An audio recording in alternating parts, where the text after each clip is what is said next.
Yeah, I'm Tom, and my presentation is going to be just the kind of introductory thing to the different kind of tools you can use in a game jam, because I feel like that's something a lot of people kind of don't know when they start out, and it's definitely something you want to have in mind before you get into a game jam. So yeah, starting out in game development can be pretty daunting because there's like so many tools and you're not really sure what to choose from. And honestly, a lot of the time you're not really sure what they actually are. Like you download this thing which has a whole load of programs, it's in a language, has an engine. What do those words even mean? So what you'll need to make a game. First, art, obviously, audio, those are the simple ones. But what is a game engine? I feel like when I started making games, I honestly had no idea what they were even talking about on the websites or anything. So I'll just start off by explaining what is a game engine, and that's the definition I've copied off Wikipedia. It's a software framework designed for the creation and development of video games. And that basically means it's where all the code goes, and it usually will like create a project template for you automatically, so just it provides a nice structure for you getting started.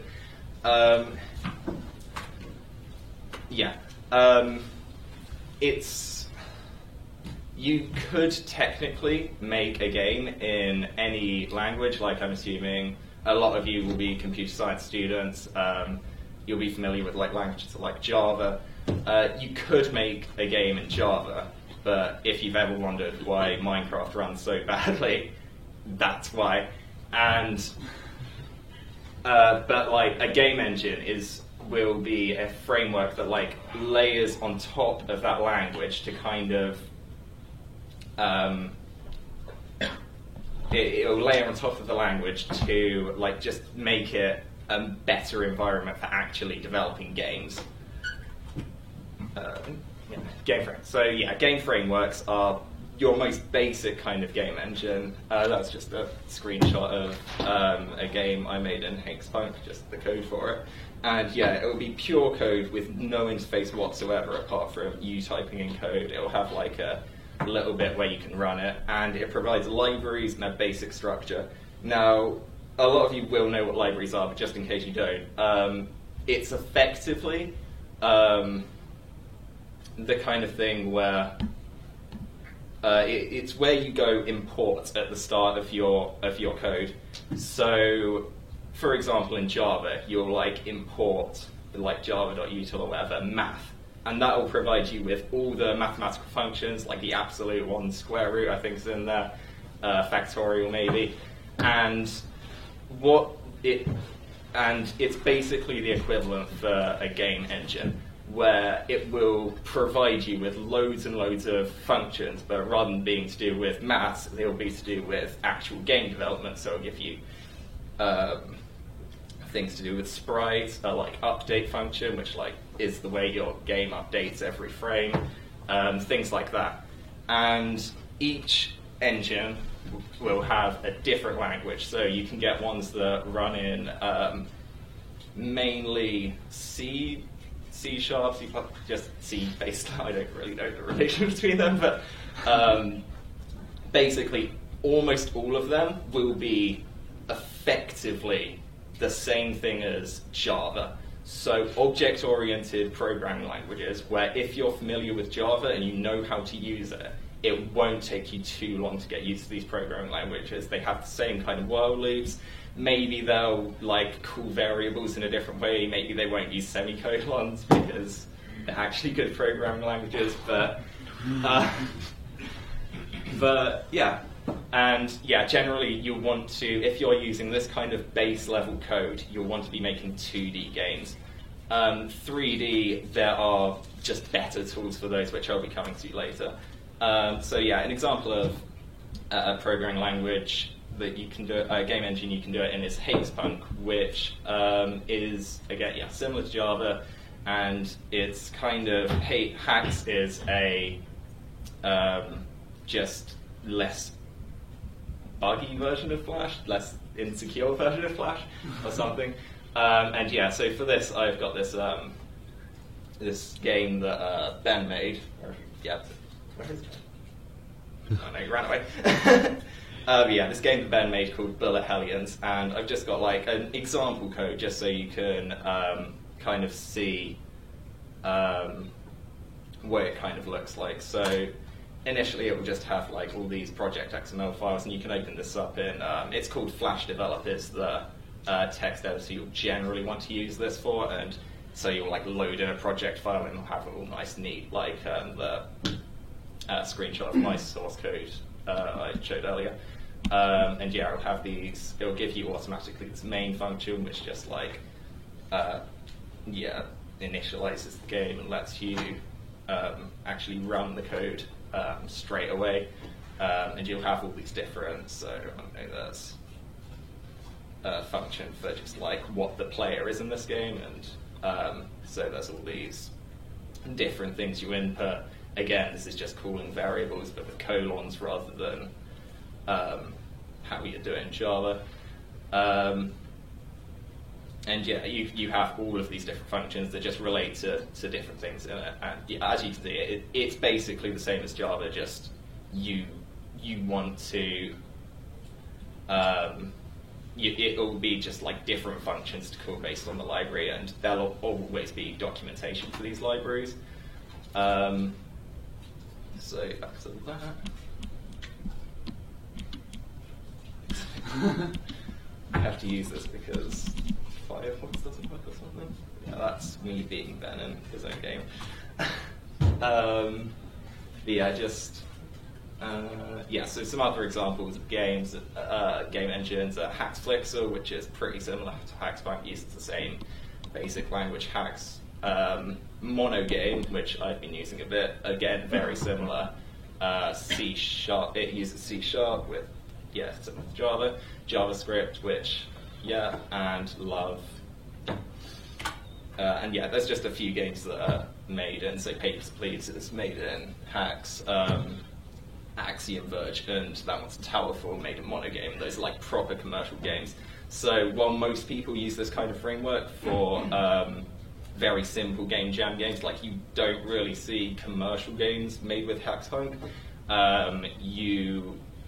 like this kind of framework programming can be implemented in like actual big proper releases, and those games do feel really polished, all of them. So yeah, 2D engines is basically the next step up from programming. So if you had no idea what I was talking about there with Java and all that, this might be more of your thing. So this is a screenshot of GameMaker Studio, and it basically is it's a game engine which, on top of the code, will just give you this nice interface where you can kind of interact with a few more things. It can be used for any type of game, pretty much. And yeah, some people prefer pure code, so that's why you'd use a game framework rather than this kind of engine. But for these ones, they're a lot simpler to use. Sometimes, yeah, code isn't necessary at all. And definitely GameMaker Studio, but I think most others will give you the option to just convert it into pure code, so you can just do that if you want. And yeah, examples of that. I won't go into too much detail on this because Owen's got a presentation just coming up. Well, he'll go more in depth on GameMaker Studio itself, but yeah, just a few games made in it. And there's a few other similar programs. You might have heard of Unity as a 3D engine, but it's also a very powerful 2D tool. Construct 2, very simple. ClickTeam Fusion, again. Stencil is probably the most simple one there, but again, if you're not confident with programming, that's a really good one to use. And yeah, so onto 3D engines. So most engines can make 3D games. So again, Ben made a Raycaster engine for one of his games, which is basically the same way Doom works, where it's effectively 2D, but it just uses some complicated maths to make it look 3D. But that's really not recommended for especially a game jam. I really recommend using a 3D game engine because there are dedicated ones available.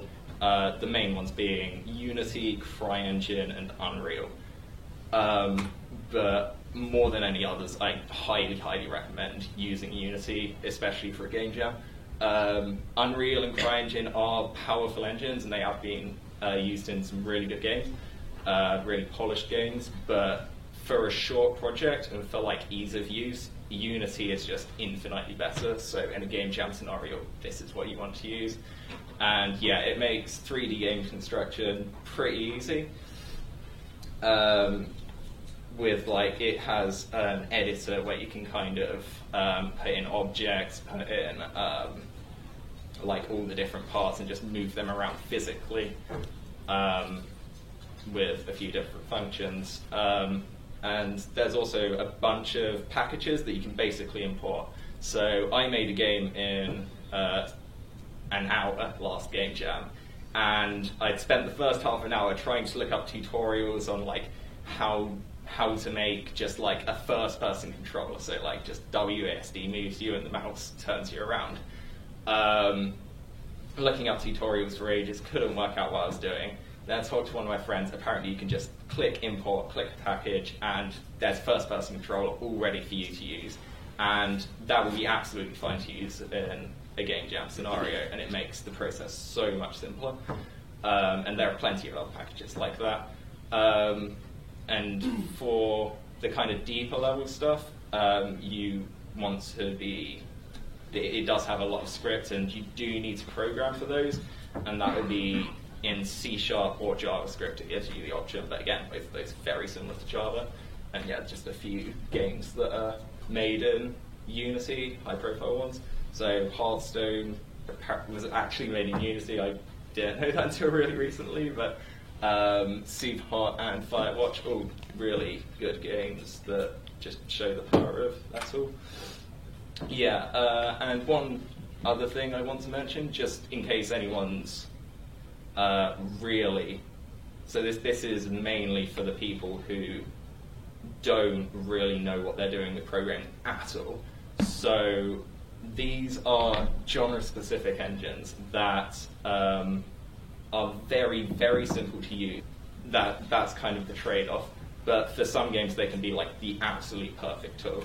And so just a few examples of these. So Adventure Game Studio, it's actually what all the old LucasArts games, so that's a screenshot of Day of the Tentacle, the remastered version, and that's basically perfect for that genre of game. You don't really want to make your own engine if you're doing that, unless you want to, obviously, which is part of the fun of game jams.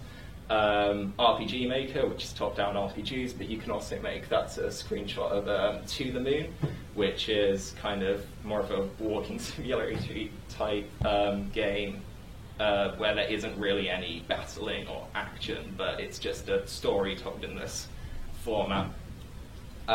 Inform the Drifter, the kind of text adventure, so where you type in, like, go north in Zork or whatever. They're pretty simple to use, but probably require a lot of understanding of design in which genres. RenPy is a Python-based thing, relatively simple to use again for visual novels. And the last tool, which I really personally like, I'm not sure if anyone else is so big on it, but it's called Twine. And it's kind of an interactive fiction hypertext is the like pretentious way of calling it. And the way I refer to it is like it's basically Wikipedia the game. So you get a block of text with like links to click on, and you can make adventure games in it. Probably the most famous one is Depression Quest by Zoe Quinn, which fantastic game. So yeah, that's engines pretty much done, and after that onto art. So yeah, there are plenty of well-known tools, and you can pretty much use the tools you know. So if you have Paint, Paint.net is apparently different to Paint. I really. And there's GIMP and there's Krita, which are kind of free Photoshop. Oh yeah, that's one thing I should mention. Every program I've mentioned on this slide is free, or at least has a free version of it. So the next one is Aseprite, which is a really good tool for doing pixel art. Like the newer version costs about £15, but yeah, you can get the older version for free, and that's like highly, highly recommended. Animations in game engines are done with kind of sprite sheets. So what that basically is you'll have. I actually don't need to explain this because I know you're doing a presentation on it in a bit. So yeah, I'll let you talk about that. I'll just mention how to do 3D modeling. There's a tool called Blender, which is free and is really, really good for advanced users. But I would not recommend it if you're not already really, really used to it, or you have like a dedicated person who will just be making things in Blender. And because Unity does have, with its like kind of scene implementation, like drag and drop, all the different objects, definitely for the kind of graphics you will probably be aiming for in a game jam, that's pretty much enough. And you can also do like animations in that. It's quite complicated, but yeah, it's not too bad. So yeah, onto audio. So one tool for music that's really, really nice if you want to make chip tunes, it's Bosca. I have no fucking clue how to pronounce that. It's made by Terry Kavanagh, the guy who made V and Super Hexagon. And it's just a really simple, easy to use chiptune editor which you can just instantly use out of the box, and yeah, it's just a fantastic tool. You can also use, for sound effects, you probably want to use Audacity, which is just like that basic, you record something and like you can just play it back, you can use loads of little effects. You'd be really surprised at how many like weird effects you can get just from like modifying your voice or like some taps on the table. And BFXR is like a procedurally generated sound generator, which is a really useful tool as well. And then, yeah, digital audio workstation. Oh, yeah, there are just, that's a general thing? Yeah. So digital audio workstations are just like a general thing for creating music. There's one specific, there's FL Studio, Ableton, Logic Pro, and LMMS. But those are kind of pretty complex ones where you'll want to either really, really know what you're doing or, again, have a dedicated member in your team to actually work on that music, same thing as using Blender for 3D graphics. And yeah, that's pretty much it. These are the sources I used. Pixel Prospector is basically a, I'll just go to it here.